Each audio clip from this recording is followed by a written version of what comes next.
তাই সাপেরা সেই কোষ চাপতে চাপতে বাবা তাদের ঠিক হয়ে গেল দুখণ্ড। তখন থেকে সাপের দিন হলো দুখণ্ড, অমৃতও পেল না। এদিকে দাসী বৃত্তি থেকে মুক্ত হয়ে গেল নীলদার।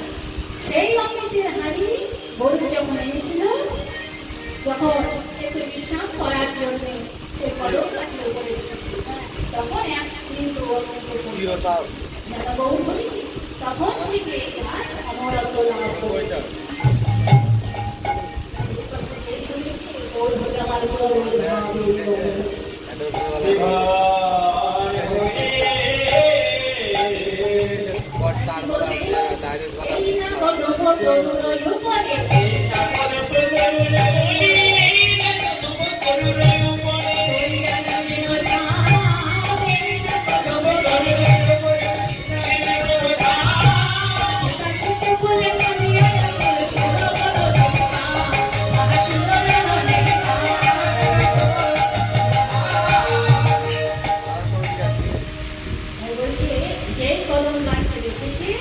সেই জলে ঝাঁপ দিয়েছে কালিয়া দমন করবে বলে, কালিয়া দমন করবে বলে ঝাঁপ দিয়েছে। আর মনে পড়েছে তার সন্তান, তার বাবা, তার আত্মীয় স্বজন, তার চিন্তা তার জন্য কত কান্না করেছে। তাই এভাবে কাঁদছে।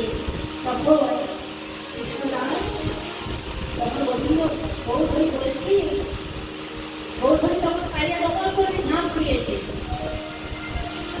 এই কথা শুনিয়া বৌধরীর আমার সেই দূরের কথা মনে পড়ে বৌধরীর শরীর আমার আর তাই বলছে, কোথা মরে মাতা কোথা ছিলা মামি সখা, কোথা মরে মাতা ছিলা মামি সখা, মরে মাতা ছিলা মামি সখা,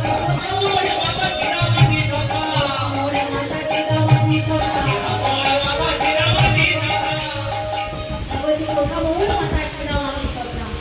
এই বলে যখন কাঁদছি তখন কৃষ্ণরাজ তখন পদকর্তা মাধব দাস বলছে, মাধব দাসের মন আকুল হয়ে গেছে। কোথা মোর মাতা কোথা মোর পিতা এই করে কাঁদতে কাঁদতে আর রোদ হয়ে যাওয়ার সেই কালিয়াগড়ে ঝাঁপ দিয়েছে। আর এদিকে পদকর্তা বলছে যে ইহা মনিগণের শীতলা হিরণের মাধব আকুল, মাধব আকুল